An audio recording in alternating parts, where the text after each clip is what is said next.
You see, I'm a simple college student, living alone in an apartment. I was very enthusiastic about the release of Pokemon Heart Gold and Soul Silver here in the USA. I'd purposely locked myself out of all media and the internet, aside from school purposes. That means no 4chan, no Bulbapedia, etc. As I was busy with the school year and being poor at the time, I wasn't able to buy Soul Silver on its launch date. After my school year ended, I ordered Soul Silver on Amazon.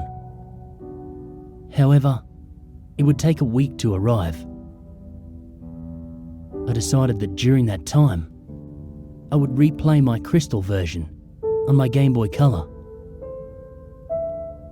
However, I realised that, long ago, my mum threw it away because I told her the save went dead. And I was very upset about it then. And she also threw away my silver version. So, all I have is my Game Boy Color. As such, I set out to GameStop and bought a used silver version, as it was the only Pokemon game they had left, for the Game Boy Color at least. $10, fairly cheap. I went home and I started it up for a nostalgia trip. However, that's when things started getting bizarre. And most likely the reason why you're reading this. The Game Freak logo started up as normal, but it just froze there. I thought the cart must have been errored or something, so I turned it off and on, and the same thing happened. I tried pressing A and start over and over, as well as all of the buttons. Eventually, the logo vanished and there was just a black screen for about 5 seconds. Then suddenly, rather than going to the usual menu screen, I was already in the game, in a previous saved file.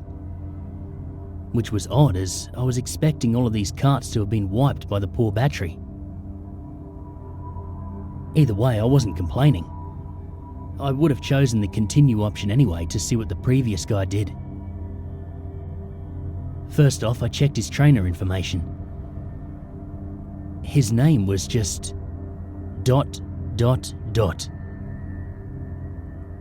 He didn't have much originality. I checked his profile, and apparently he had 999.99 hours put into the game, with all 16 badges, 999,999 Pokédollars, and all 251 Pokemon in the Pokédex. Seeing as he apparently had Mew and Celebi logged also, I'm guessing he either used a Game Genie or was a really hardcore Pokemon player back then. I checked his Pokemon to see what a badass team he has. To my surprise, I saw 5 unknowns and a 6th Pokemon named Hurry. I'm thinking that this must be some cruel joke by the person who last played the game. But I decided to check the profiles of those Pokemon anyways. As expected, they were different letters of unknown, all level 5. I was a bit shaky with my unknown alphabet at the time, but I identified the word spelled out to be leave. As for the 6th Pokemon, it turned out to be a Cyndaquil. Mind you, this was before there were individualized Pokemon icons. The Cyndaquil looked normal, but it was level 5 with only 1 HP left, and only 2 attacks, Leer and Flash. I don't know why they named him Hurry, but at the time I just disregarded it. The most eerie thing was that, despite my volume being at max, none of the Pokemon he had said their usual cries. Just pure silence. Having enough of the team, I closed it. I was parked at what appears to be a room inside the Bellsprout Tower. However, for some reason there were no NPCs around. Even more eerie was that the pillar in the middle of the room didn't move at all, as if just leaning on its side. There was no music at all, and there was no exit or ladder. Or at least I thought there wasn't. I walked around for a few minutes, but couldn't seem to find a way out. This was certainly not a room I've seen in the Bellsprout Tower before. I tried checking my items for an escape rope, but the bag was completely empty. There weren't any wild Pokemon either. Finally, I managed to find a ladder, which turned out to be behind the pillar. The screen turned black, and the music finally started playing. I had a sudden chill, as I recognized that melody I heard to be the theme you hear when you listen to the radio at the elf ruins, where the Unknown are at. I immediately realized that it wasn't a loading transition, but rather I was in a dark room and I'd need flash. Before I took care of that though, I immediately checked my poker gear to change the radio to something more pleasant. But as it turned out, there was no radio card, or even a phone, nor time cards. There was only a map card, in which Gold, ... from earlier, and I'll call him Gold from now on, was just walking in a midst of black. I recalled that Cyndaquil has flash, so I turned off my poker gear and made Cyndaquil use flash. I didn't see any message saying Hurry has used flash, or anything like that. The room just became lit, just like that, and I soon regretted it. The room was a chilling blood red, with a linear grey path heading south. The ladder I'd used to go up/down was not there at all. I had no choice but to head south. The screen got darker every 20 steps I made, until I finally made it to the end, which appears to be a sign. I read the sign, which simply said, "Turn back now." Suddenly, I was asked to answer yes or no, but there was no question asked. I chose yes, as I don't know what it was asking. And the screen went black again, making a ladder climbed sound. The Unknown radio music stopped, and in a few seconds was replaced with the not as creepy poker flute radio music. I was in another dark room, but I held my breath and used flash again. Suddenly it said that Hurry has fainted, which was odd because I recall that there was no status conditions like poison on him, and clearly I wasn't in a battle.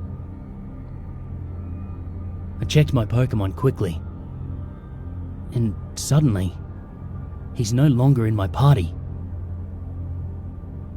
In fact, after a bit of investigating, none of my Pokemon are there, but instead, all replaced with level 10 Unknown.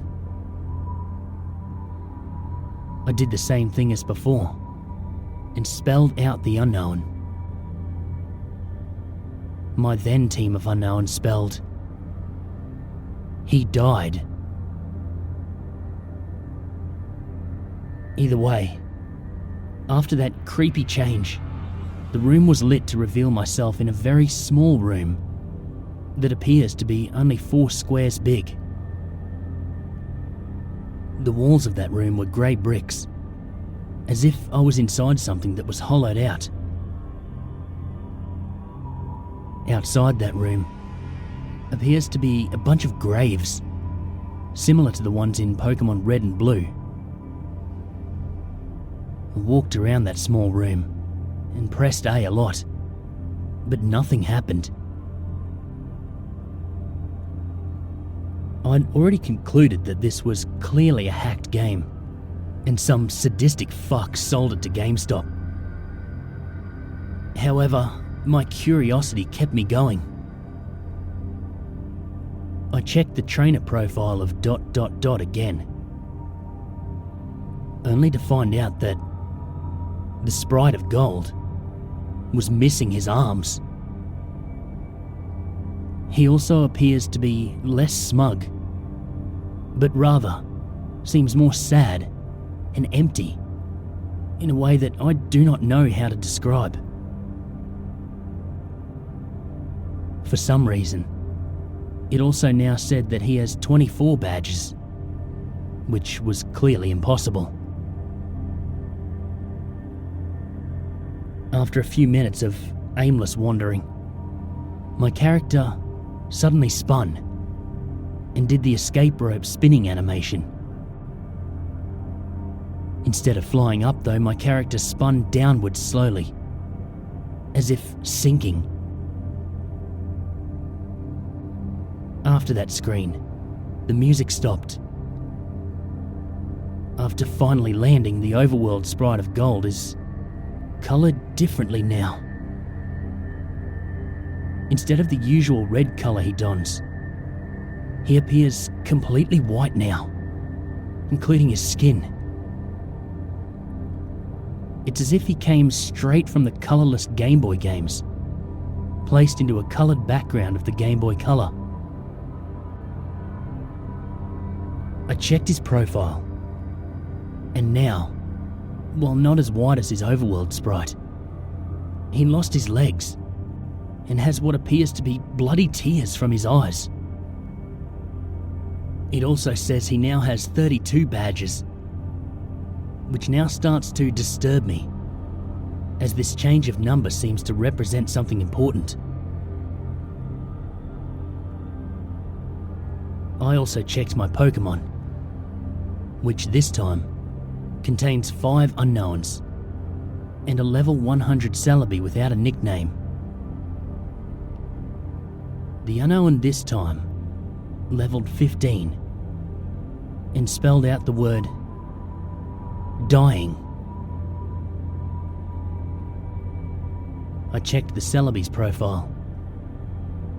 It was a shiny Celebi, except there's only half of the sprite. 1 leg, 1 arm, 1 eye. It only has 1 attack. Perish Song.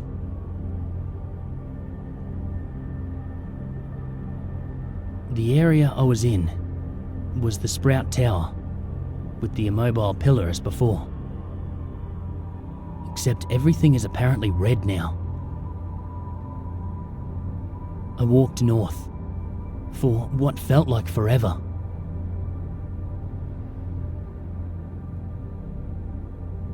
Eventually, I finally encountered some generic men and women NPCs. They were all lined up to the side, just facing the long slantish pillar in the middle. They were also pale white, and nothing happens when I try to speak to them. I kept on going north, until eventually, the pillar finally appears chopped off, with a transparent red in that spot. I went up to Red and without even pressing A, I was suddenly engaged, and finally, in a battle. The music starts again, which sounds like the unknown radio music, but played backwards. Gold's battle back sprite matches his front one, with the bloody eyes, white skin, and lack of arms. While Red's sprite was the same as before in gold silver crystal, except transparent. The text simply said, "Wants to battle," as if he has no name. And both of us only have one Pokemon each, which is weird, as I swore I had 6 with the unknowns. My shiny Celebi came out, conveniently with half a sprite for the back sprite also.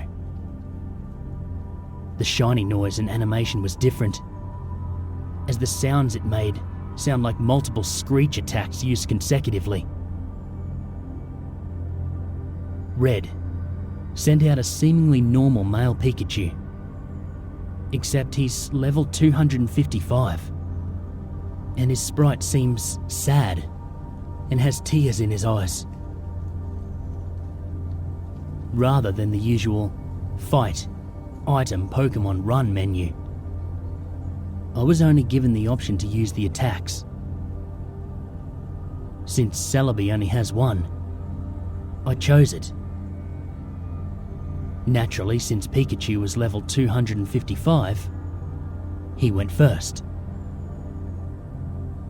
Pikachu used Curse, lowering his speed and increasing his other stats. I wasn't even sure if Pikachu could use Curse. Celebi used Perish Song. In 3 turns, both Pokemon get KO'd. Not like I have a choice. At this point, it didn't even go back to the fight menu, as the battle just continued without me. Also note that there were no animations at all for some reason. Pikachu used Flail, which didn't do much damage, despite his level and boost as his health was maxed. Celebi used Perish Song. Nothing happens as it was already used. Pikachu used Frustration, which did a shit ton of damage, knocking Celebi down to less than 10 HP. Celebi used Pain Split, which surprised me, as Celebi didn't even have that attack in the first place. Now, Celebi and Pikachu have about 150 HP. Pikachu used Mean Look. Not like that did anything. As expected, due to the effects of Perish Song, my Celebi fainted. Except in the text it said, "Celebi has died." And instead of the ordinary drop off the screen animation, the Celebi back sprite just vanished. For some reason, the Pikachu was still up, even with Perish Song, and it didn't count as my loss. Pikachu used one more different attack, beyond the 4 attack limit. Pikachu used Destiny Bond. Afterwards, it said Pikachu has died, with a slow fade out animation. Apparently I was the winner, as the transparent red sprite showed up and said, ...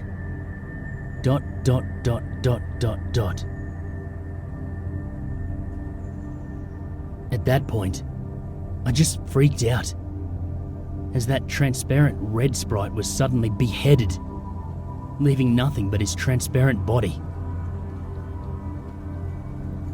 The battle then ended at that point, and faded out along with the music.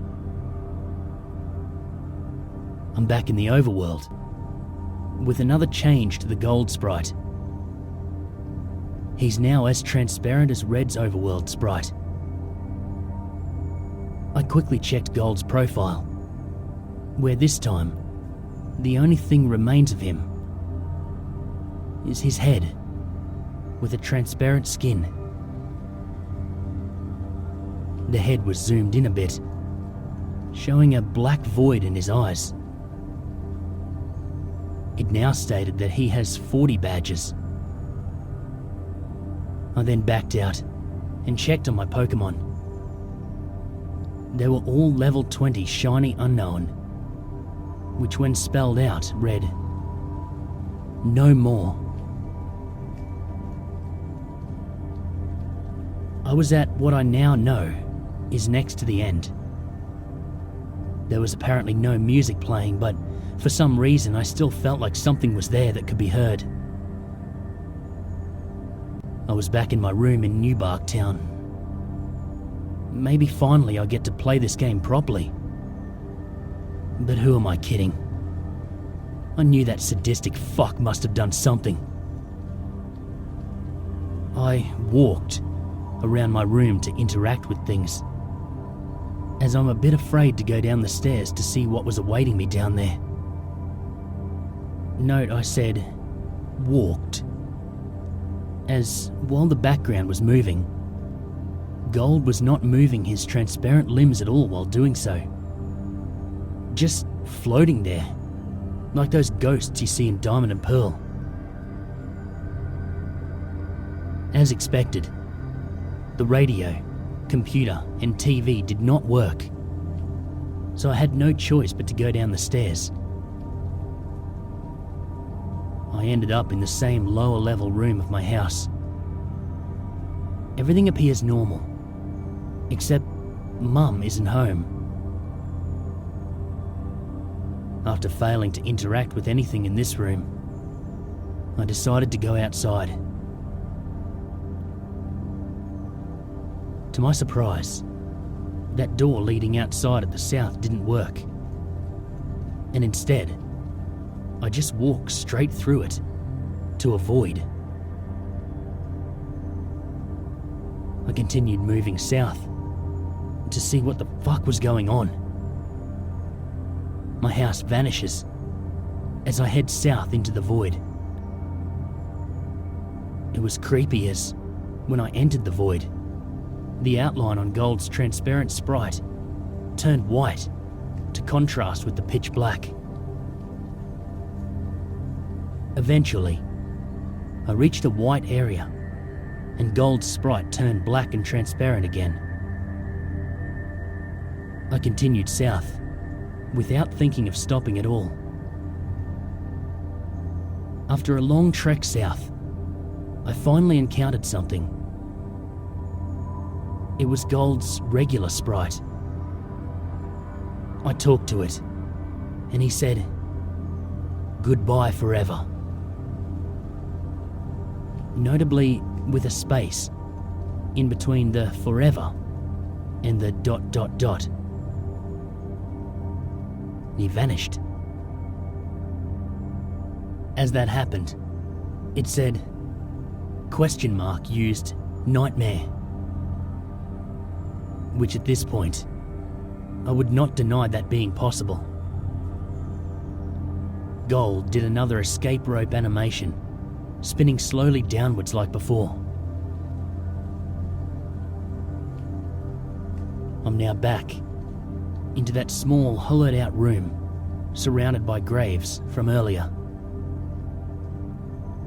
Or at least, I say I was back there, as there's no sprite anymore.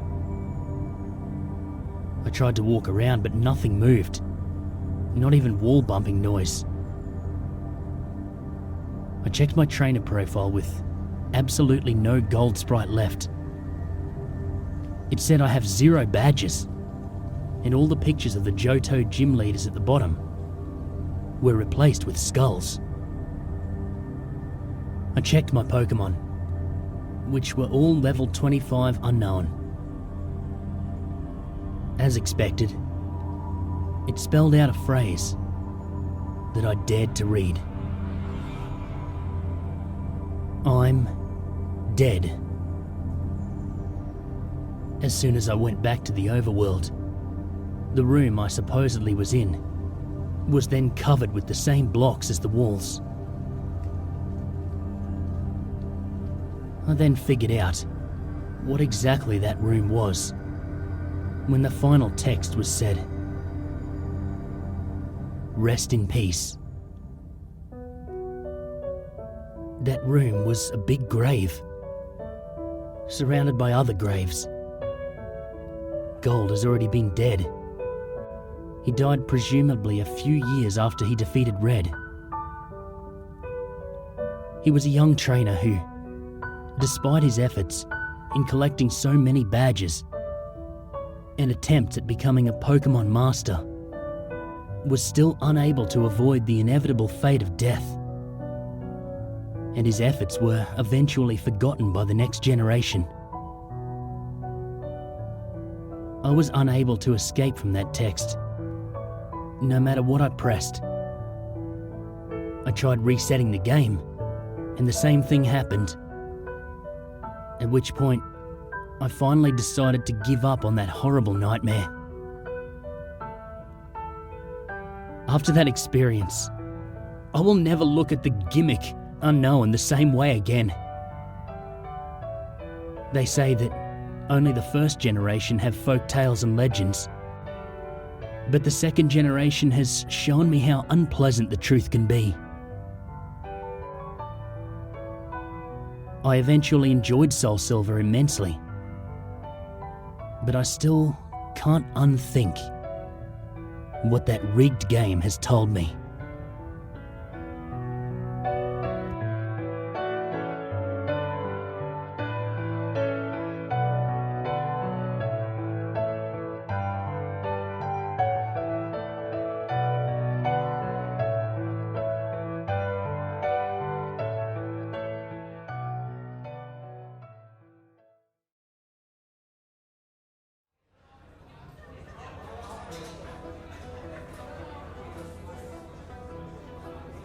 The Brimstone Tavern is not your ordinary tavern. Our customers are that of another world. You know, monsters, cryptids and ghosts alike all come to the tavern for a Bloody Mary or scotch with eyeballs. Some even come to the tavern just to converse with the other patrons, although Jimmy doesn't particularly like it when they loiter around. Yeah, Jimmy's the owner of the tavern. A man of few words and a few missing limbs. He had his grace of monsters when he was just 14. He and his father went on a week hunting trip when a blizzard rolled in, trapped him in their cabin. With only a week worth of food, Jimmy's father hacked off his right arm and left leg. The old man could barely believe his luck when the search and rescue came to his aid, when a Wendigo possessed his father. It's a tale he likes to tell all of his patrons, all of whom would congratulate him on his survival and throw jokes at him every once in a while. Like any other night, I made my way into the tavern through the back door and clocked in just as Jake clocked out. We passed each other and gave a nod of acknowledgement before we parted ways. That was until Jake stopped me at the door. Mr. Clark would be here around 11. And with that, I walked out the back of the bar and started to serve drinks. On some occasions, some of the patrons would call ahead of time and tell of their arrival. We only do this for the sake of other patrons. You know, not all monsters, cryptids and ghosts get along. The rest of my shift was uneventful, which is good. That was until I smelled the distinct smell of swamp water and something rotten. Right on time, Mr. Clark entered the tavern. His yellow, glowing eyes moved about the faces. His green skin glistened under the light as he walked up to the bar, sat down on the stool and hunched over the table. Mr. Clark, how's it been? I asked, as I prepared as usual. A scotch, with human eyeballs. Clark grunted. His gills shifted. I handed him a wet towel to keep himself hydrated. Another group of snooty teens stumbled into my swamp. But I took care of them. And he flashed his sharp, yellow-stained teeth at me and slammed his drink. Tapped his glass and I prepared another one for him. Can you believe it? Some nosy teens that want to prove they're brave enough to mess with me. Ha! Clark barked out a laugh that made me shudder. I can't imagine what he'd done to those teens. Correction. I can imagine what he did, but I don't want to. That's the catch to this job. You get exposed to the dark and macabre deeds they do to us humans. And once they down enough alcohol that would kill any human, they'll tell you their stories with great detail. Not only that, but I have to make sure everyone is not trying to cause trouble. I watched as Clark popped an eyeball into his mouth and bit down. The eyeball popped in his mouth and some of the fluid went on my shirt sleeve. He chuckled and turned to the redhead next to him. She sipped a Bloody Mary casually and avoided trying to make any eye contact with the swamp monster next to her. Say, have you vampires ever tried a human heart before? He asked the vampire, who rolled her eyes and turned to him with a smile. Why, yes, but it can be messy. Clark laughed and asked for another scotch. I poured him his drink and went down the bar to tend to another patron, a werewolf named Tom. He sneered at the redhead but kept his mouth shut, unless he wanted to tangle with a vampire in his human form. All vampires think they're too good, he mumbled, as he took the pitcher of beer over to his group of friends. They were all huddled in a booth in the dark corner of the tavern.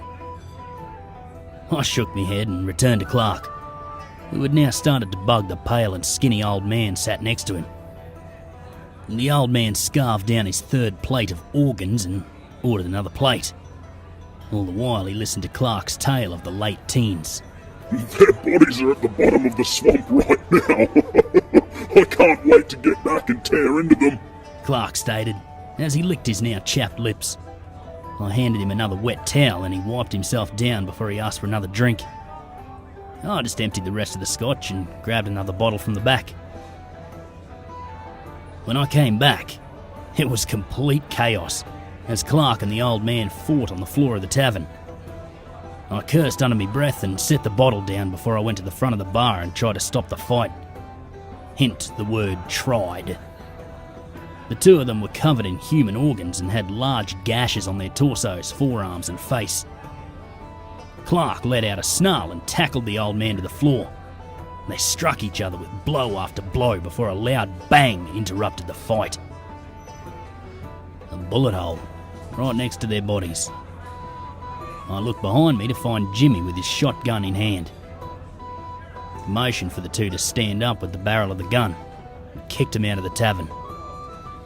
I stood there stunned and afraid that I'd lose my job. Jimmy then reared on me and pulled me to the back of the tavern and sat me down. "What the hell?" he shouted as he slammed the shotgun onto his desk, sent papers flying to the floor. I went to the back to get another bottle of scotch. Clark seemed like he was in good spirits, so I thought I could leave him for a second. Didn't know a fight would break out. And Jimmy shook his head and rubbed his left temple with his left hand, his prosthetic hanging loosely by his side. "What did I tell you?" "Not to leave the bar." "And you did exactly what I told you not to do," he snapped. I looked to the ground and avoided looking into his eyes. I spent the rest of my shift in the kitchen, while Stacy took care of the patrons. I also had to pay for the broken cutlery, bottles, and clean the red and blue blood off the wooden floors. Took a good minute to get all the blood out, but when I was done, my shift was already over. I clocked out and walked to my car, but I was stopped by a dark shadow that walked out from behind my car. And there was the old man from earlier. His wounds were still bleeding, but he didn't seem to care or notice. as he walked around my car to stand in front of me. His gaunt face was covered in deep scratches.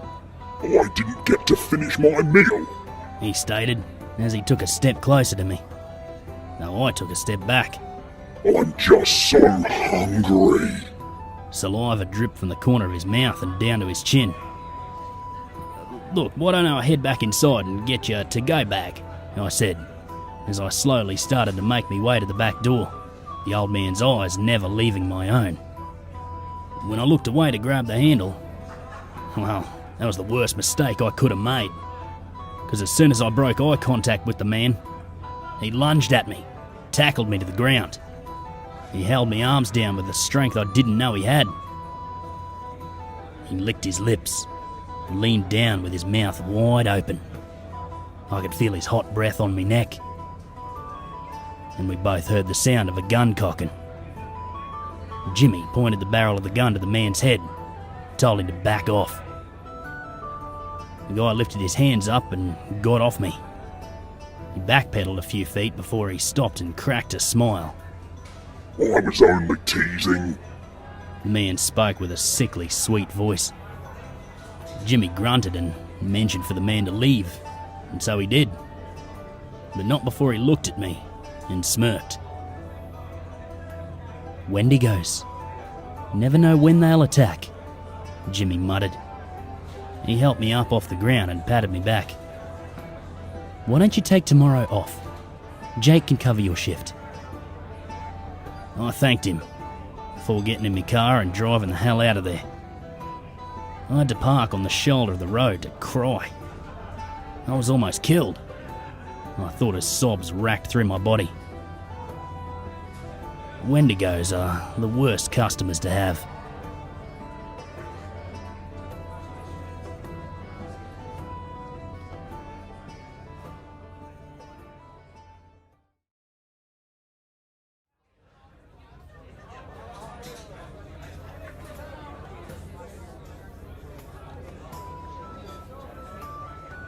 So last time, I told you about me running with a Wendigo.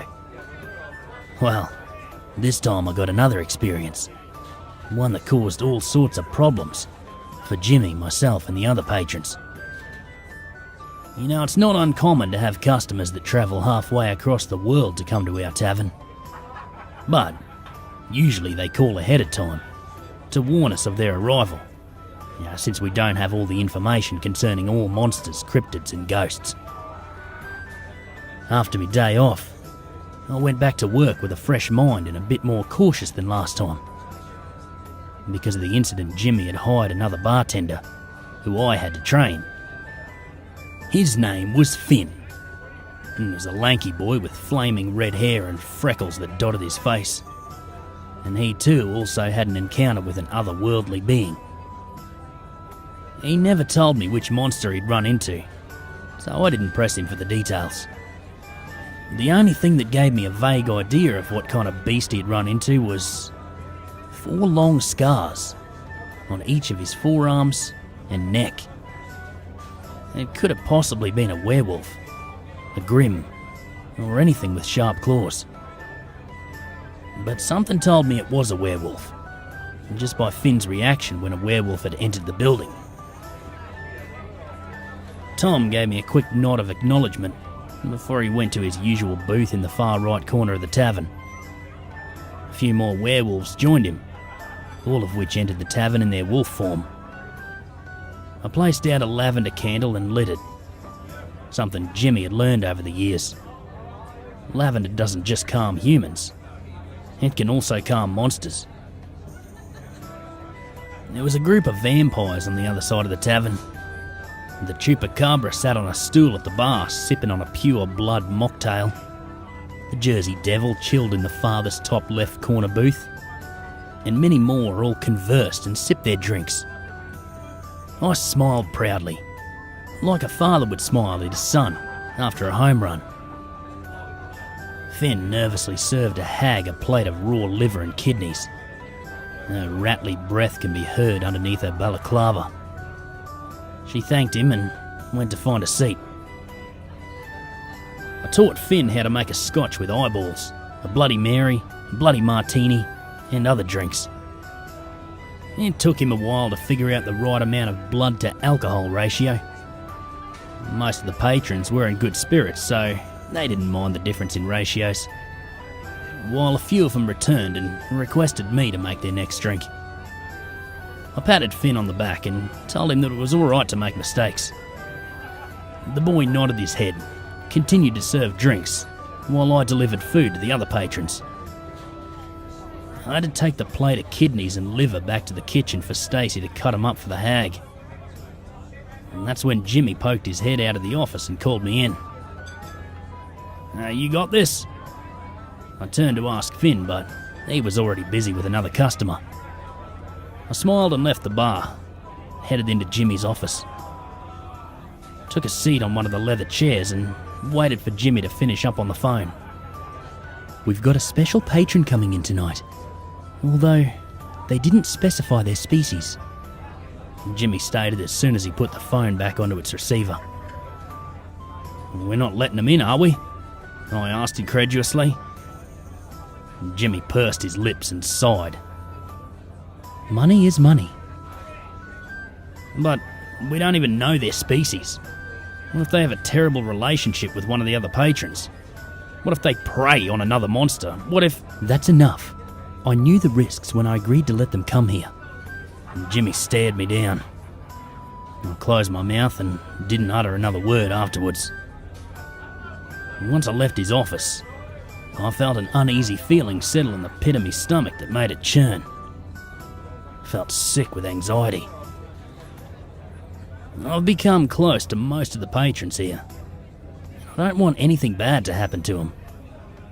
A million what-ifs bounced around inside my head as I continued to serve the customers. It was near 4 in the morning when the tavern door opened to reveal a snake humanoid being with snakes for hair and big bulging yellow eyes. And their tongue flicked from their mouth, filled with needle-sharp teeth. One of the patrons looked directly into its eyes and immediately turned to stone. The whole tavern turned into chaos as all of the patrons tried to shield their eyes. I looked over to see our new bartender had turned into a grey stone statue. I closed my eyes and I could hear her slither up to the bar. My name is Thena, daughter of Echidna and Typhon. And I didn't need to hear any more to figure out what she was. We had a Gorgon on our hands. "What would you like?" I asked. All the while I still had my eyes closed. Steno hummed and I could hear her drum her long nails on top of the bar as she looked at the drink menu. "A Malibu Sunsets," she hissed out. I turned around and I was able to finally open my eyes. Started to get her drink ready just as Jimmy walked out of his office. He looked at me and then to the statue of Finn. His eyes showed remorse and guilt, but he knew immediately who we were dealing with. He went back into his office, probably to call the cleaning services that deal with monsters. Once I was done making her drink, I cautiously placed the drink in front of her. And I could hear her sip her drink and let out a sigh. "It's great to have a place to unwind." And she laughed and asked for another Malibu Sunset. I prepared her drink right away and wondered when she would leave. Another 19 Malibu Sunsets later, and Steno slithered out of the tavern, leaving a dozen of our patrons petrified. Gorgons cause all sorts of problems for everyone.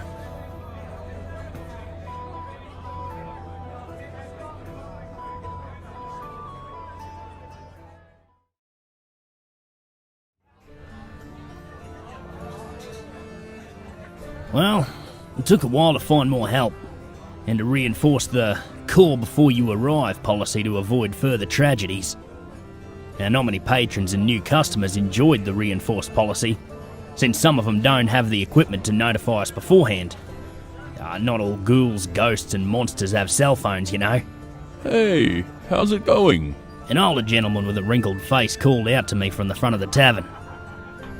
Good actually, I mumbled back as I carried a body bag into the kitchen where Stacey had just finished prepping. I slammed the bag onto the table and went out back to pay the shady delivery guy before I returned to help cut up the corpse. I watched as Damien shuffled about behind the bar with a bottle of pig blood in his hand, and watched him closely as he placed the bottle next to the human blood. Damien, can you keep those two separate? Don't want to accidentally mix up the two. You do not want to deal with an angry customer on your first day. Damien thanked me and moved the pig blood and placed it next to the goat blood. Wouldn't matter if we accidentally mixed the two. Not all of the monsters can tell the difference between them. Well, unless they're vampires. But we don't have to worry too much about them ordering a blood substitute, and they prefer human blood over pig and goat blood anyways. I stood behind the bar, serving drinks and food to our customers, and suddenly a concoction of shouts and yelps erupted from the werewolves booth. I made sure Damien knew what he was doing before I left my station to see what all the commotion was about. When I walked up to their booth, everyone grew quiet and moved aside to show a very drunken Tom. He laid across the table and had knocked over everyone's drinks and food. His head bobbed around slightly as he tried to look up at me. I sighed and helped the poor guy up to his feet and allowed his friends to walk him home. It's not every day we have to deal with extremely drunk ghouls and monsters. Most of them know how to pace themselves. I guess Tom had something on his mind, or maybe someone had challenged him to a drinking game. Who knows how it happened? Who cares? Just as long as they get him home safely. Mr. Clark walked through the door when I reached my station. He had an aura of awkwardness to him as he skulked his way up to the bar. Took a seat next to the same red-headed vampire and ordered the scotch with 2 human eyeballs. Candace, the redhead, sneered at Clark before she got up and left the tavern. I could hear her heels fade into the distance as I prepared another drink for a gentleman dressed in an oversized trench coat. Clark ignored the rude gesture and continued to leisurely drink his glass of scotch. Hey, Damien, this is Clark, one of the regulars here. Clark, this is Damien. I introduced the two, who both gave a nod of acknowledgement before they went back to their previous tasks at hand. I carefully watched as Damien prepared a Bloody Mary for a very young-looking vampire. I was unsure if they were even allowed the drink, but, you never can tell with the vampires. And the rest of the evening went by pretty smoothly and without incidents. Just how Jimmy likes it. That was until I noticed an alarming scent of iron. The air felt electrified and the noise in the tavern seemed muffled to me. I gripped the bar and hung my head in my hand. I felt as if all the energy in me was sucked out. You okay there? Clark's muffled voice asked as static slowly crept across my vision. I felt lightheaded and everything seemed to move in slow motion. The world seemed to tilt. And then, just darkness. I felt my body collapse to the hard wooden floor. I laid there for a few seconds before my vision returned. Damien had shuffled over to me and was now kneeling next to me with a concerned look on his face. But there was something else, like fear. You alright? I pushed myself up off the floor and looked up to see Clark looking down on me over the bar. Yeah, I'm alright. I was just a little lightheaded. Pulled myself up to my feet and looked around to see everyone had stopped what they were doing to stare at me. I smiled awkwardly and gave him a small wave of assurance that I was indeed okay. During my fainting spell, the culprit who caused the whole scene walked into the tavern. His hooves beat against the wooden floorboards. His horns nearly scraped the ceiling, and his yellow eyes strained on me. I couldn't tell if he was smirking or snarling due to his head being a goat's head. He sat down and looked at Damien before he ordered. It was hard to understand him because he just bleeped like a fucking goat. And we just waved our hand all over the liquor bottles until he snorted. And I took that as a yes. Started to make a strong concoction of liquor. Vodka, peppermint schnapps, gin, and then human blood. I handed the goat man his strange combination and watched as he chugged the whole thing in one drink. Slammed the glass down and demanded another. And another. And another. I catered to our new customer as Damien tended to the rest. I felt nauseous and weak. I was so disoriented that I accidentally grabbed the wrong bottle of blood and added it into the goat man's drink. I watched as he chugged it and then spat it all over me face. I yelped as the alcohol burned me eyes and nose. I could hear a session of bleats and grunts as a chair fell to the floor. I just cowered behind the bar and tried to get me vision back. I then felt a massive hand grip my shirt and lift me off the ground. Before I knew it, I could barely breathe as my back slammed into the farthest wall of the tavern. I could hear a crack and a sharp pain shot up from my tailbone when I landed harshly on the floor.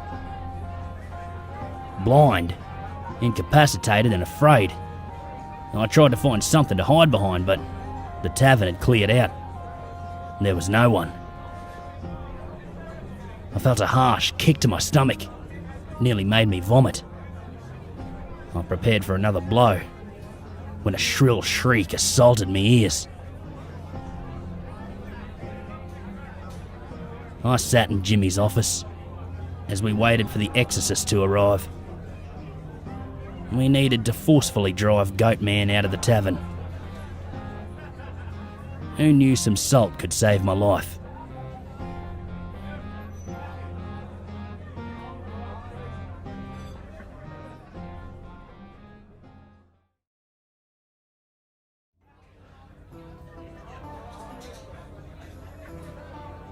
As Halloween comes closer, our number of customers have dwindled. Now, for the better too. You don't want to meet any of the patrons out of the workplace. Our protection policy doesn't pertain to outside the tavern. As I drove to the secluded area of the tavern, I couldn't help but think back to my run-in with the Wendigo and the Goatman. Those two will definitely be a problem outside of work. If they find me, that is. You see, everything about the staff members' private lives is kept confidential in order to protect them outside of work, you know. So, if I were to run into any of them, well, I'm fair game. I pushed those thoughts to the back of my head though as I pulled into the employees' parking lot behind the tavern. Jake stood outside with a lit cigarette in his mouth. I greeted him and walked inside to find the tavern nearly empty. Only a few patrons here and there. "Hey Slick, how's it going?" Damien asked as soon as I walked up to the bar. He leaned against the bar with a toothpick in between his index and thumb. I watched as he picked at something between his teeth with the toothpick. Going alright, I said as I rolled up my sleeves. "You know, Stacy needs some help in the kitchen. Got another body to cut up and put away. I would help, but I need to man the bar." Damien jutted his thumb over his shoulder. I looked back into the kitchen and found Stacy struggling to chop through the bone. I then looked at the tavern before I decided it was okay to leave Damien alone for a bit. Walked to the back of the kitchen. Stacy held the meat cleaver high above her head and with all of her strength brought the blade down. There was a metallic clang as the cleaver managed to cut through the ligament and bone. She wiped her brow and sighed as she went onto the shoulder. "Hey, want some help?" As she looked up and smiled before she gestured to the already mangled body. "Yeah, I need some help getting through the bone." After we packaged the body parts away into the walk-in freezer, I walked back out to the bar to find a mysterious man seated there.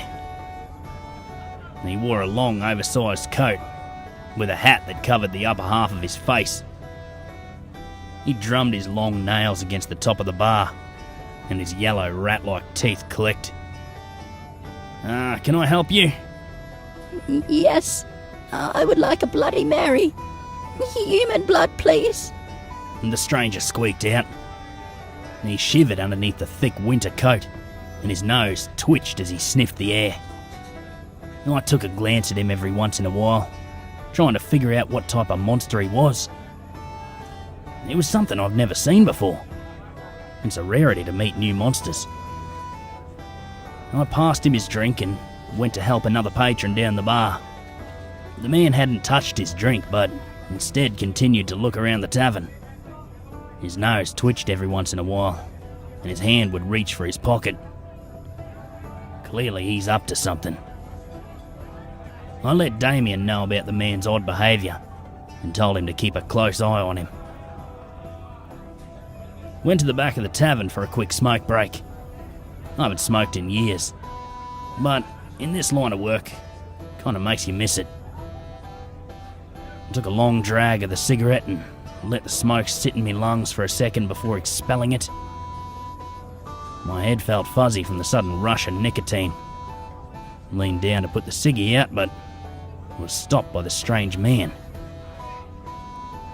His body once again quivered underneath the coat. His teeth clicked together as he sniffed the air. Mind if I join you? The man squeaked out. And he shuffled in next to me with an arm out, almost as if he was blind. I furrowed my brow and used my own hand to guide him. Thank you. Yeah, no problem. We stood in silence for a minute as I tried to think up a way to ask him what kind of monster he was, without sounding rude or weird. You're wondering what I am, aren't you? He asked. I looked at him and nodded my head. It's not every day I see someone like you. And the man chuckled as he lit a ciggy and took a long drag. He shook under the coat again and motioned towards the tavern. Mind if we talk inside? It's getting chillier by the day. I nodded my head and watched as he walked to the front of the tavern. I put out my cigarette and walked inside. He sat at the same stool as before, his Bloody Mary almost empty. Got started on another one for him as he started to tell me how he broke a witch's heart. Phoebe was the most beautiful woman I'd ever seen. Her hair like honey, and her skin like porcelain. The way the sun hit her face and the way her eyes lit up as she smiled. He let out a pained sigh and took another long drag out of his cigarette before he continued. Then one day I woke up like this. The man removed his hat to reveal his mole rat face. I felt a pang of guilt as he put his hat back on. He then reached into his pocket and pulled out a locket. He opened it and stared at the picture that was inside. She was beautiful, but I didn't deserve her. He placed the locket onto the counter, leaned forward and had a peek at the picture. It was a honey blonde-haired woman. She had the widest smile and her eyes did seem to light up. I think it's about time I let go, the man said. He then asked me if I wanted to hang onto the locket for him. I knew what he was up to. The guy wanted me to take the locket because it's cursed. We get guys like him every once in a while, cursed by witches. Oh, look, sorry mate, but employees aren't allowed to take items or personal belongings from customers. I left him with that and went out for another smoke break. Damien stayed behind at the bar. Next thing I know, rushing back inside the tavern to see Stacy behind the bar, her face twisted in horror. I rushed to the front and looked to the floor where Damien laid. Didn't know it was Damien until he spoke. His pink wrinkled skin stretched as he said my name. The stranger, surprise surprise, was nowhere to be seen. His locket clutched in Damien's stupid hand. I kneeled down and stared at his mole rat face and shook my head. Why'd you take the locket, you dickhead? You're not supposed to take anything from anyone. I helped Damien up to his feet. He shook from the cold. Everyone else in the tavern looked on as I went to the back to grab Damien his coat. He asked me if I wanted the locket. I didn't say anything since I had another customer to tend to. The next thing I know, he walked out of the tavern, leaving the locket behind. Damien said, or half fucking sang, as he pulled his coat on and wrapped it around himself tight. Jimmy walked out from his office and shook his head as soon as he saw Damien. I grabbed the damn thing to give it back to him. But as soon as I grabbed it, I felt this hot, searing pain in my face. Damien moved his head around and panic had finally set in. I can't see, he shouted as he grasped onto my arm and started to touch his face. He let out a pained sob as he continued to feel his face. I'll see what I can do. But for now, it seems you need to pass that locket on to someone else. Sadly, you can't do that here. It'll be bad for business if I let one of my employees curse a customer. And the rest of the night I worked the bar alone. Damien quit right then and there. Never touch an object that's been left behind.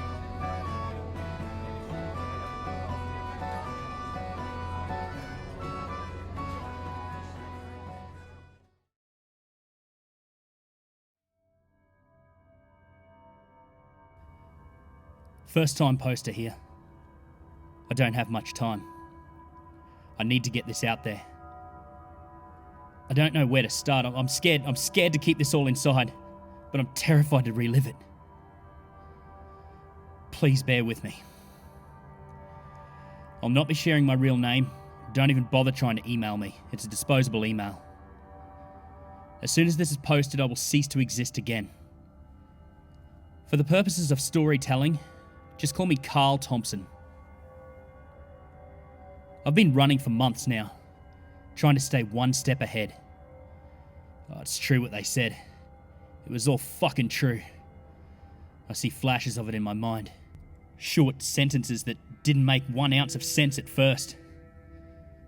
I see it when I try to sleep. See soon. And we come, you don't choose. Fuck. I'm going crazy just thinking about it. Okay, I'm going to calm myself down, and I'm going to tell you my story. From the start, in every detail I can remember. Here goes. It was just coming into winter when this all began. I remember because the night it began I was enjoying a nice warm caramel latte. It started off so seemingly harmless. I should probably mention I am male. That is the only personal information I will be sharing. I'm not exactly popular, so I was intrigued when the Facebook friend requests started coming through. I didn't know what to think of these people. They all had strange, weird names about different animals and things like that. I don't really remember the specifics, too much has happened since then. I do remember one about a chicken, I think. Anyway, so here's where the foundation of this story comes into play. Scrolling down the list of requests, I see one that stands out. I was instantly creeped out when I saw it. The picture itself was ridiculous. A disgusting looking 40-something-year-old stretching his mouth with his hands to totally unnatural proportions. His head was bald, his face was pale, and his eyes. Oh, there was something about those eyes. I didn't know whether to laugh or cry. His name? Possibly the weirdest factor here. His name was Jack Smile. Strange, huh? But that wasn't what creeped me out the most. There was something about looking at this guy that just gave me a bad vibe. Sitting there, I was overcome with this feeling that something was wrong. I shook it off. Probably my mind running in overdrive, I thought. I didn't accept the request, but I didn't think anything more of it either. I closed my laptop up and decided to play some PlayStation before bed. Waking up the next morning, I looked at the clock and realised I'd overslept big time. I struggled out of bed. I felt like shit, like I'd just popped a bunch of Valium. I could not keep my eyes open. Deciding I'd already wasted enough of the day, I forced myself to stand up and go and get some much-needed caffeine. On the way out of my room, I opened up my laptop ready to jump on and check some emails, catch up on social media, you know, the daily norms. But as the laptop screen powered on and revealed the Facebook website, I noticed an unusual amount of notifications. As I said, I'm not the most popular guy, so this was totally out of the ordinary for me. Feeling pretty chuffed with my seemingly newfound popularity, I went and got myself a coffee and came back. I sat down and hastily clicked the notifications icon. My stomach literally dropped. Well, not literally, but I understand the saying now. It felt as though my stomach was falling, over and over again. There in front of me were hundreds of notifications, letting me know my posts and photos had been publicly shared. One by one I scrolled down, seeing endless notifications reading, "Jack Smile shared your photo, Jack Smile shared your post, Jack Smile shared your status, Jack Smile shared your etc, and on and on and on." Feeling beyond creeped at this point, I navigated to the guy's profile. There in front of me were all of my posts and photos dating right back to when I first joined Facebook.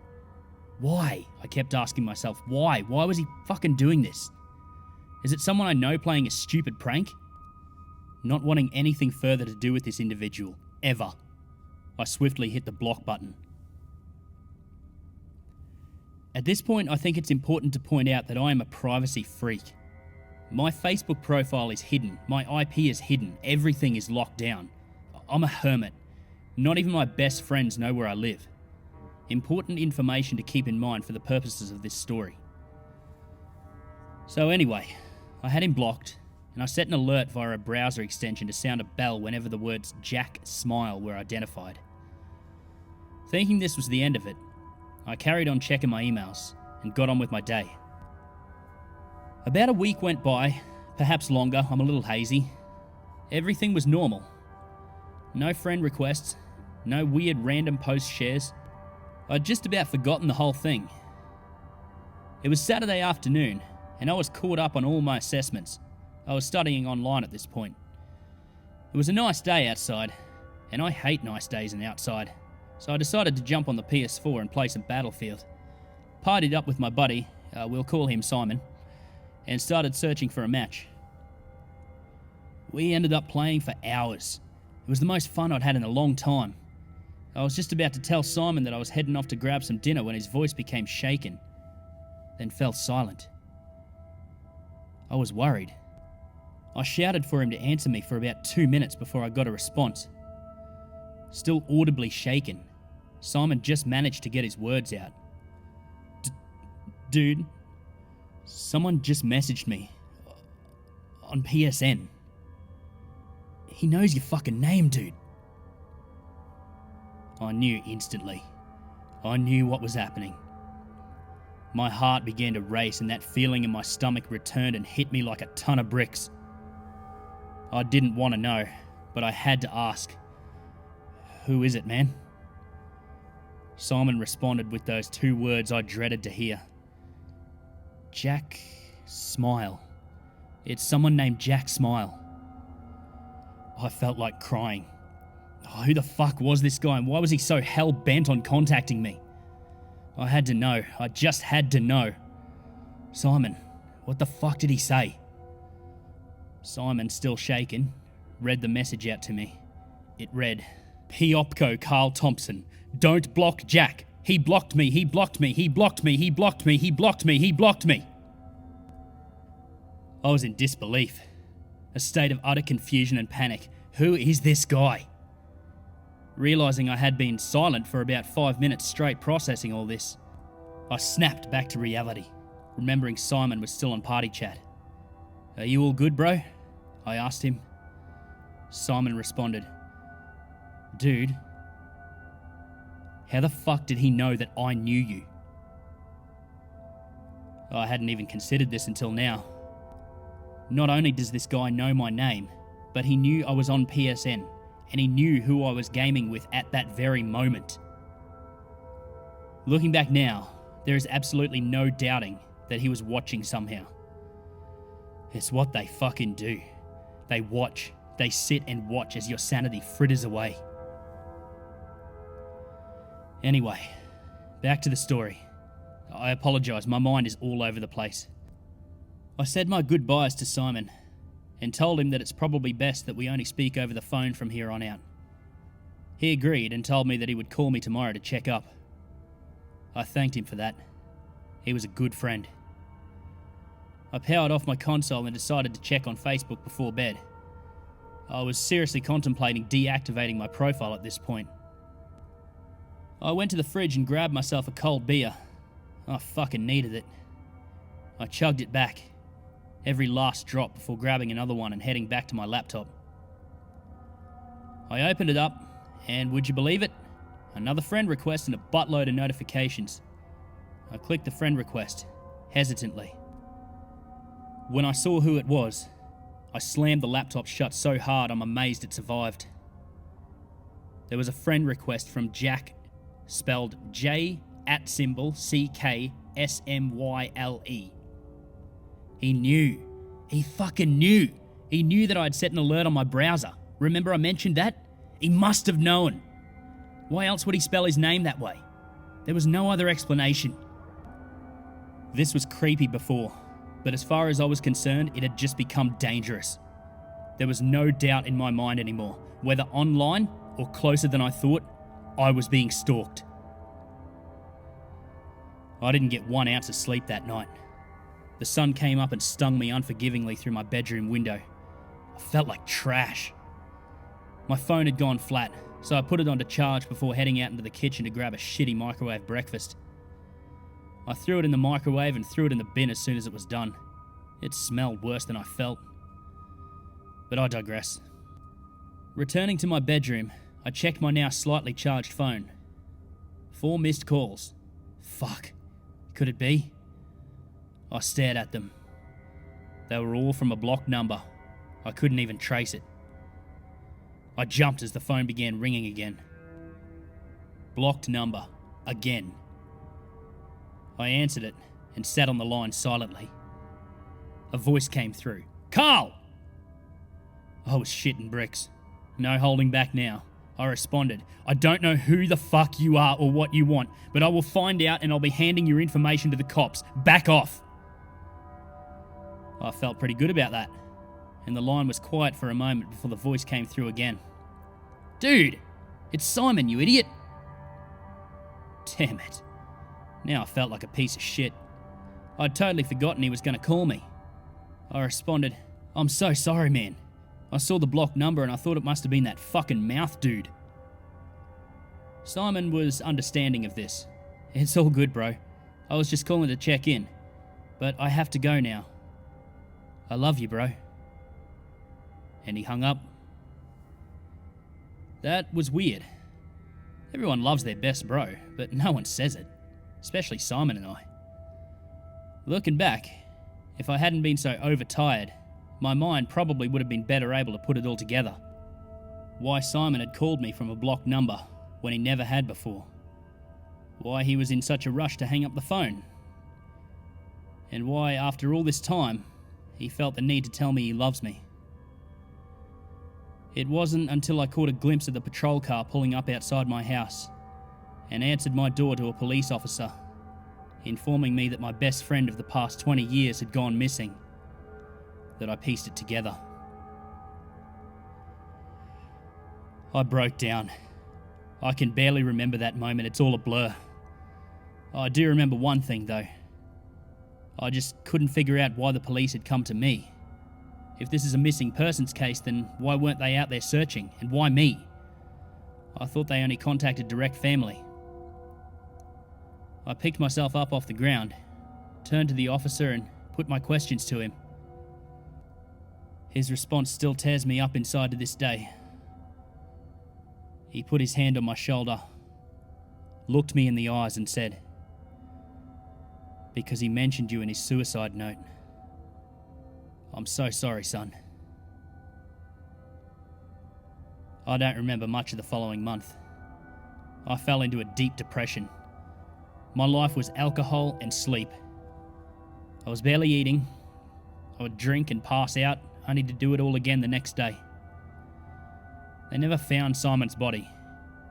And I was so drunk 24/7 I forgot about his funeral. I missed my best friend's fucking funeral. After about a month of this self-abuse, I was finally able to pick myself up and start getting back to normality. I contacted my course provider and apologised for my absence. I managed to sweet-talk my way into beginning my studies again. Under normal circumstances, I would have been kicked out. Things were looking positive. But isn't it always the case? Just when you think everything will be okay, and the metaphorical sun is shining at its brightest, the dark clouds return. Yeah, you guys guessed it.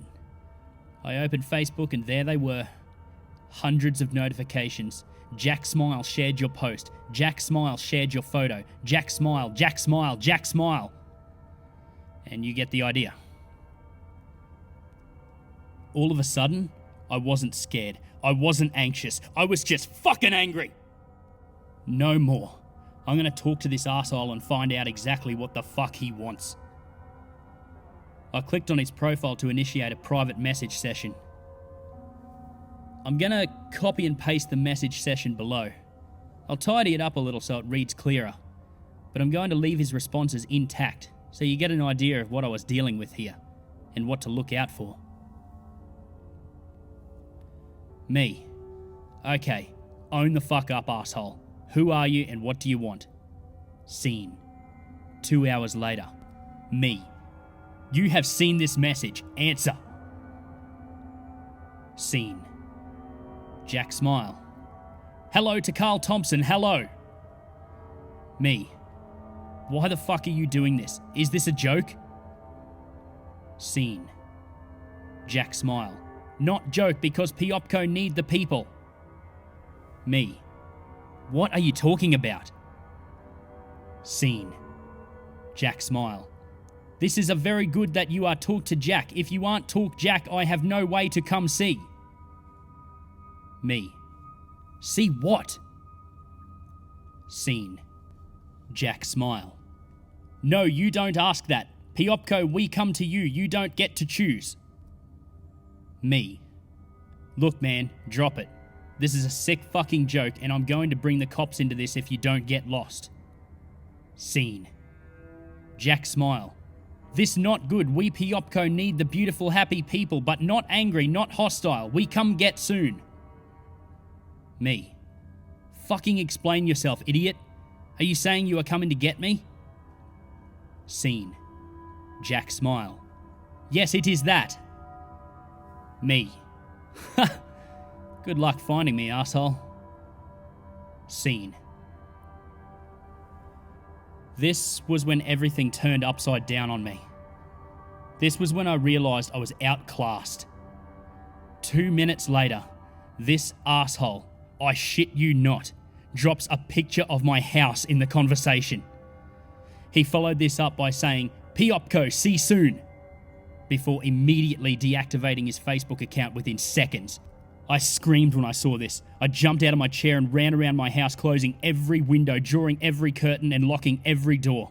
My fight or flight reflex was in full effect, and I was ready to kill anything that came near my house. I don't remember anything after this. I remember my breathing becoming incredibly rapid and short as I shot quick glances around my dark house in every direction.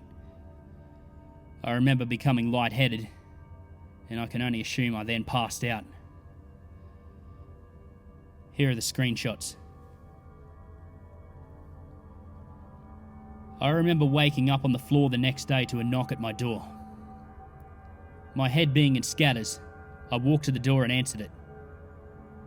There was no one there. That's weird. Oh well. I then remembered the previous night.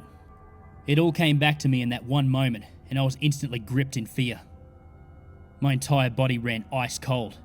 I slammed the door and locked it.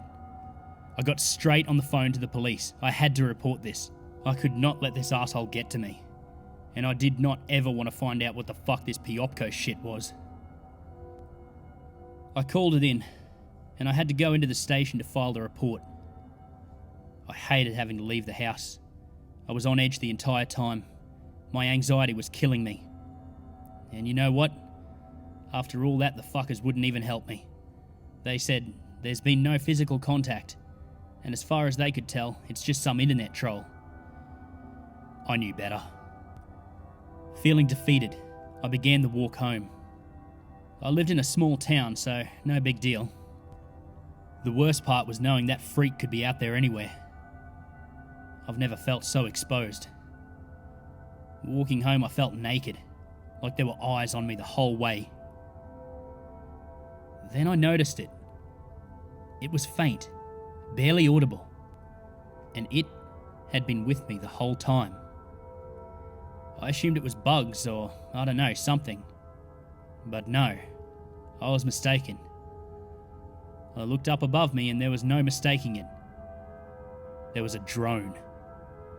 A very small one, but it was undoubtedly a drone. As soon as I spotted it, it flew away. I've never made it home so fast in my life. I collapsed on the floor and cried like a bitch for hours. I didn't know what else to do. I was scared to be in my home. I was scared to leave my home. I was scared to engage in the digital world. Even online, I could feel those watching eyes on me. I disconnected my Wi-Fi. I unplugged my PS4. I shut down my laptop and I took the SIM card out of my phone. I wondered to myself just how long he had been watching. Emotionally and physically spent, I crawled into bed. I laid there for hours, my mind running in overdrive, trying to think of any reasonable explanation for all of this. But there wasn't one. I was hearing strange noises. Laying there, I was convinced it was all in my head, that I was being driven to insanity. Then suddenly a thought hit me, and I physically felt my face turning pale white. The laundry door! How could I be so stupid? I forgot to lock it the previous night. I jumped out of bed and ran to my bedroom door, stopping at the last minute. My mind froze as the reality of what was happening seized my entire body in fear. Laughing. I heard laughing inside the house. It was ridiculous. It was like a childish, babyish laugh, but clearly coming from a grown man. I heard scratching and laughing. The laughter became louder and louder, and suddenly I heard a door slam shut. I sat pressed up against my now locked bedroom door until morning came. I picked up my collector's edition bat and slowly walked outside. I crept down the hall. The slightest noises were causing my heart to stop. I turned and walked into the laundry. What I saw caused my legs to collapse underneath me. I fell onto my knees and stared, incapacitated by fear and disbelief, at 3 large words carved into the wooden wall. Piopco, see soon. Oh, he was in my house. He was in my fucking house. There was nothing left to do. I had no options left but to hole up in here and either wait this out or die. I called a taxi and got dropped off at the hardware store. I bought the biggest, toughest looking door locks, chains and padlocks I could find. On the way back home, I told the cab driver to take me to a bar. I spent the next hour intoxicating myself before buying a case of beer to go and catching another cab back home. I fortified the shit out of my home, cracked open my case of beer, rested my baseball bat in my lap, and waited. And waited. And waited. Nothing. Absolutely nothing. I began to relax. I plugged the TV back in, opened another beer and kicked back. Perhaps this is just the moment he was waiting for. Because it was then that I felt it. A sharp pain. Something tiny and sharp being driven into the back of my neck. I was thrown into a small panic. Then all of a sudden, Before I could even figure out what was going on, I was completely calm. Then it all went black. The next part of this story is incredibly difficult for me to tell. I apologize if my writing seems sloppy. I apologize if you struggle to understand it. I'm doing my best to stay focused here. In some strange way, this is therapeutic, but it's not easy. So here goes. The next thing I can remember is waking up. It was hot, like really fucking hot, and I was thirsty. I sat up and began to take in my surroundings. I saw dry mountains, bushland, a wooden fence spanning miles it seemed. Then I remembered the pain in my neck. Someone sedated me. It's the only explanation. This was it. Whoever had been following me, they'd got to me. I tried to stand up, but I couldn't. I was still too weak. I felt like crying. If you think you felt genuine fear, you haven't. Trust me. I ripped at the chains that bound me for what felt like eternity. I pulled until I was bleeding, and then I pulled some more. It wasn't until the sun began to fall that the hopelessness truly sank in. There was nothing I could do. I had no idea who these people were, what they wanted, and there was nothing I could do but wait to find out. I didn't know what they were planning, but you don't chain a person to a tree if you have good intentions for them. I knew that much. The fear was killing me. I was totally awake and conscious at this stage, and it was all beginning to sink in. I was probably going to die. It's a strange sensation, let me tell you. The fear is brutal, but the certainty of looming death brings a strange sense of calm. So I did what most in my situation would. I laid down and waited. Just waited. What was the point in trying? It was over. I lost. I laid there for hours, just going over this whole thing in my head, over and over again. It was then I heard it. That fucking laughter. That childish laughter I heard in my house that night. But it was coming from a group. Yeah, there were a lot of them. People just like me, I wondered. The laughter grew closer and louder. I closed my eyes and waited. I wondered to myself how they were going to do it. Would they just shoot me? Would they stab me? I kept my eyes closed and waited for the inevitable. Then I heard his voice. I just knew it was him. Get up from ground! He said. It was so strange. If my situation was not so dire, I would have laughed. He was screaming at me, and yet his voice was full of happy tones. I looked up. It was him indeed. It was Jack fucking Smile. Again, he said, Get on feet, off ground! In that weird, happy, angry, hybrid voice of his. That in itself was unsettling. I tried to speak, but I couldn't. I tried to tell him that I was too weak to stand, but I could not talk. My mouth hurt. It hurt really badly. Not surprising. I was sore all over. He then walked quickly toward me, doing that weird laughing thing. He grabbed my arm and pulled me up. He had a gigantic smile that stretched over his entire face. He laughed as he pulled me to my feet, only for me to collapse again, and the process was repeated over and over. I managed to get out the words, I can't stand, I'm too weak.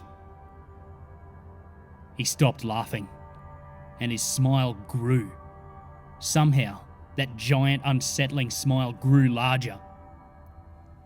He held up his hand and shouted, Here, you other people! Which I assumed means, come here. 2 other men walked over to me. It was then that I noticed the large group standing around me. And then I noticed their faces. I instantly threw up whatever was left in my stomach. It was disgusting. I looked around to confirm what I had seen, and then I threw up again. Every person here was smiling. No, I don't mean they were happy. I mean they were smiling permanently. Their faces, all of them, were full of industrial-grade staples, morphing their mouths into a gigantic smile similar to Jack's. I have never, and probably will never, witness anything quite as disturbing as this. I glanced around the group. Some of them were visibly crying, sickeningly contrasting the unnatural smiles on their faces. Some of them were still bleeding around where the staples were pushed in. And some of them, perhaps most unsettling of them all, were visibly enjoying themselves. Then I saw him. In the back, barely recognizable. I broke down in tears as I spotted my best friend. They got Simon. He didn't take his own life, I knew it. I felt like shit. They were after me, he just got in the way. Suddenly I was grabbed by the two men who Jack had summoned, and they pulled me to my feet and slammed me up against a tree I was chained to. Jack began laughing once again, as he produced a nail gun from a box beside a nearby tent. "Please, no, no!" I begged as he drew nearer, laughing maniacally now. His laughter boomed in my ears, and his saliva splattered all over my face as the nails shot through each of my hands, securing me to the tree. I remembered wanting to pass out, but I couldn't. Jack then began dancing around and screaming, I told get on feet. I warned to stand up on ground, not be on ground. I told get on feet. I did. Watching him with tears in my eyes, I screamed, "Just fucking kill me! Fuck you!" He stopped suddenly and glanced at his offsiders. He motioned his head toward me and said, Show that one happy. How we want to know us now. Know us. I remember this dialogue perfectly. It was so ridiculous, it was utter gibberish, yet it made perfect sense. The offsider produced a mirror, held it up, and slowly approached me.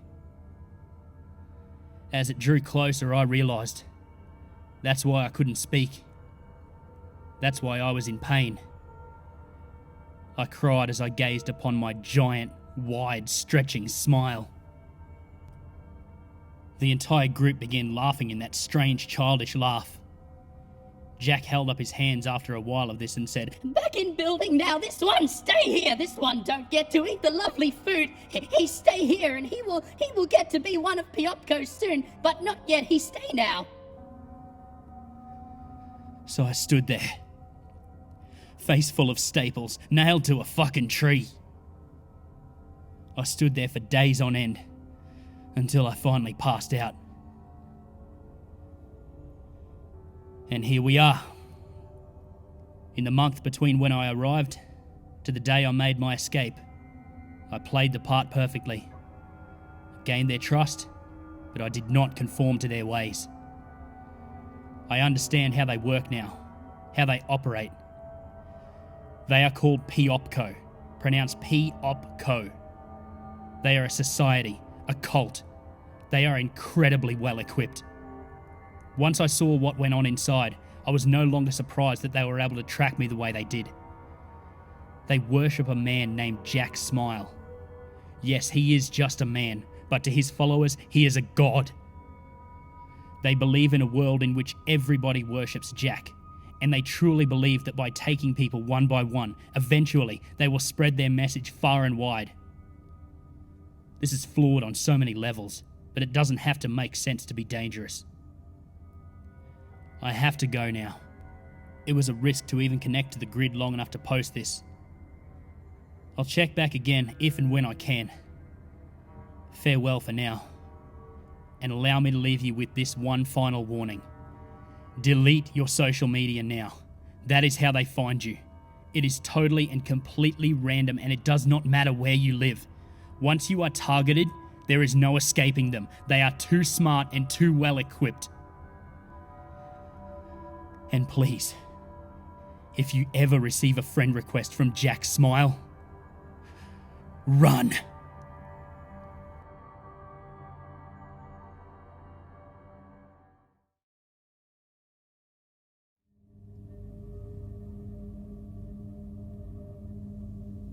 Have you heard of the Smiths game before?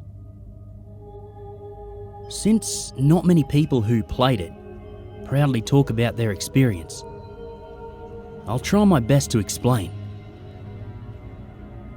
Rules. Pick anyone that you personally know. It can be a colleague, a teacher, any acquaintance or a friend. You can pick freely. For reasons that will soon become clear, you might want to think about whether it's better to choose someone you don't like too much, or someone you have a trusting relationship with. Either way, you need to know their phone number, because you start the game by calling them. If the person doesn't pick up their phone, you can choose whether you want to back out of playing the game. This will be your only opportunity to do so. Or try again with another person. If they answer the phone, it all depends on how believable you are. You have to convince the other person that the Smiths attacked you and are now in your house. The goal is to make the other person believe your story without them calling the police. You have 7 minutes for that. The more information about the Smiths and their story you can make the other person listen to and believe, the more bonus points you get. I'll explain those in a second. If the other person hangs up or still doesn't believe you after 7 minutes, you lose the game. Some might argue that this is the unluckiest outcome of the game. In that case, the actual Smiths will appear behind your back, kill you, and proceed to murder everyone else in the house too. If the person does believe you, but still hangs up before 7 minutes are up, or if they call the police, you lose the game too. But in this instance, the Smiths will leave the youngest person in your house alive, untouched.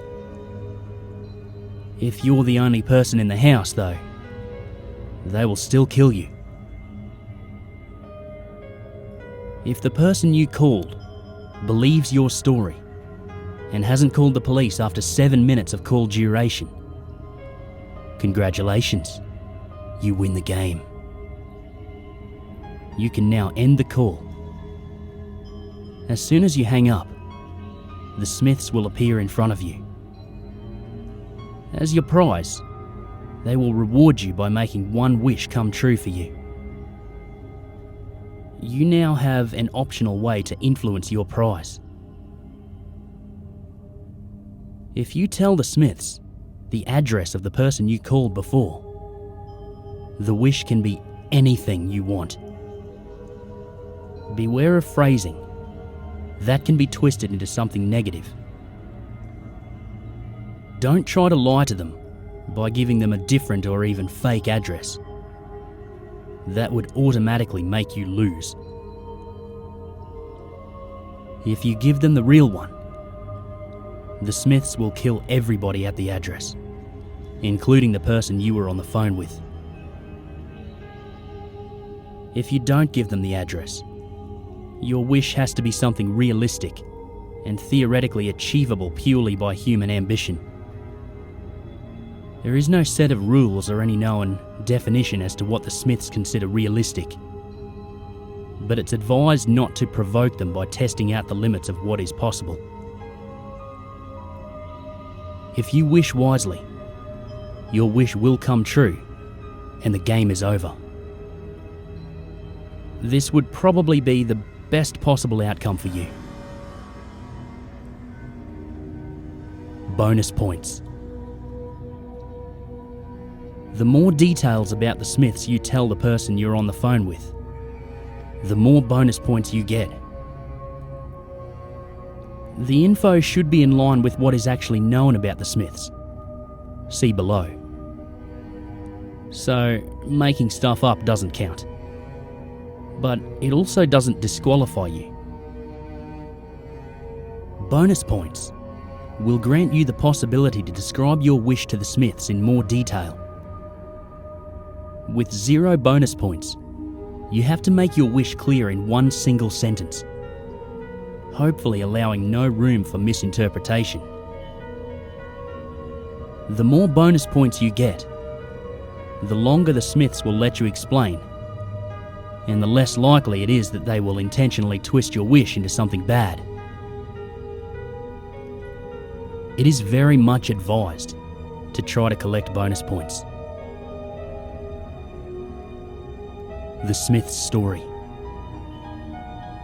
Of course, to collect these bonus points, you need to know who the Smiths are, so I'll do my best to include everything I remember about them. The Smiths are a family of 4. On first glance, they appear to be your perfect conservative family. Father, mother, son and daughter. As I said, not many people talk openly about their experience with the game, so I can't guarantee for descriptions that have been gathered. According to the few witnesses, the Smiths all kind of look alike. They're said to be tall, all having light blonde, almost white hair and pale skin, but dark eyes. The Smiths are very much not alive anymore, but they once were. Decades ago, they happily lived a normal life together, not attracting much attention, liked by the neighbours, but not well known. Until one day, sometime during the 1960s, the daughter, Hannah Smith, committed suicide. The 12-year-old girl was found by her father, her dead body still sitting at her desk, her wrists cut open, blood all over the school homework in front of her. Even though the kitchen knife that she had used was lying directly by her side, her father and older brother refused to believe it was suicide. That didn't fit into the perfect image of sweet Hannah that they wanted to preserve. Rage filled them and drove them into seeking revenge for her death. Hannah had been beautiful, and despite being young, she had been admired by many.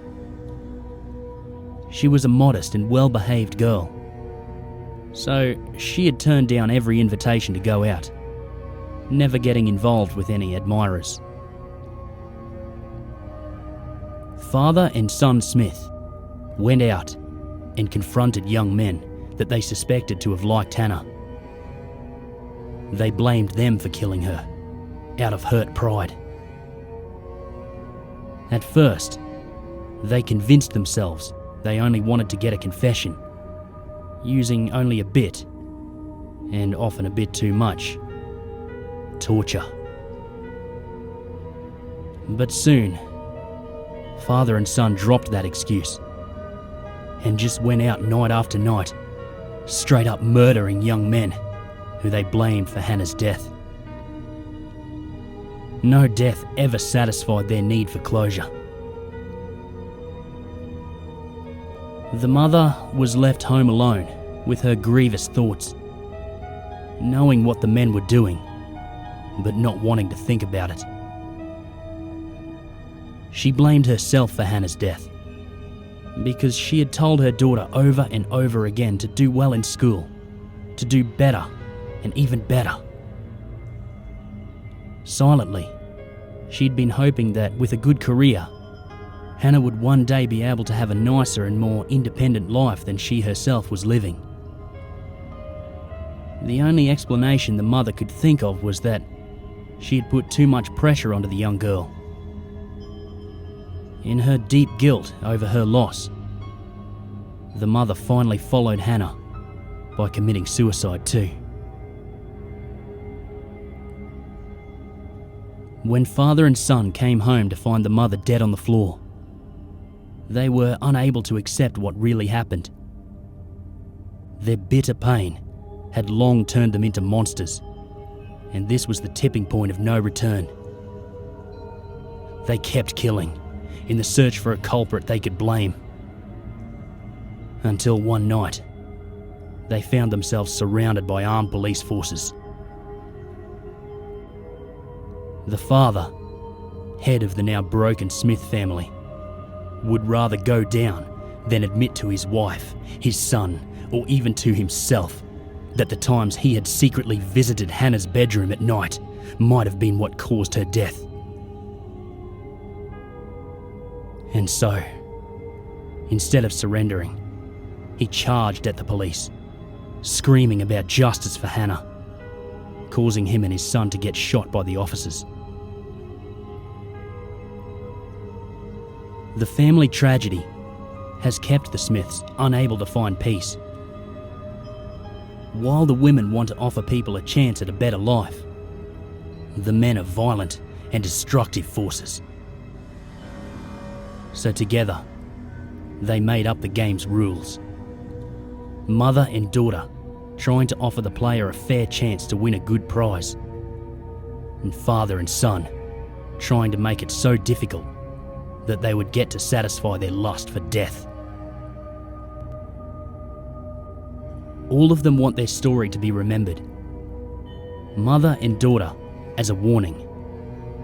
Father and son to attract more players. If you have read this far, I want to be honest with you. There is one more rule that I have left out in the beginning. You will understand why in just a moment. If you lose the game, you have one lifeline. After you lose, you have 1 hour to get at least one person, preferably more, to learn the Smith's story. For every person you tell the story to during that hour, you will get spared for 1 more hour. You basically collect additional lifeline hours. So, if you manage a storytelling chain, it could potentially keep you alive for quite a while. If you are either smart or get lucky, you can use that time to play the game again, to win, and say, wish for your lifetime back. Before you go to spread the word though, you need to know one important thing. The people who get to know the story through you will fall victim to the Smiths, unless they play their game and win. By now, you probably see what I did. I want to say I'm sorry, but I know that won't matter to you. I just want to live. I'm a bad actor. I lost the game. The person I called didn't believe a word I said, and they hung up after 2 minutes. Maybe you can understand why I did what I did. I just want to live. I just wanted to reach as many people as possible. I don't know if I could even play the game again. I just want a few more hours. I spent the better part of my lifeline hour typing this. It's my only shot. All that I can do now is post this and hope someone reads it in time. And if you did read this, remember the rules, and good luck.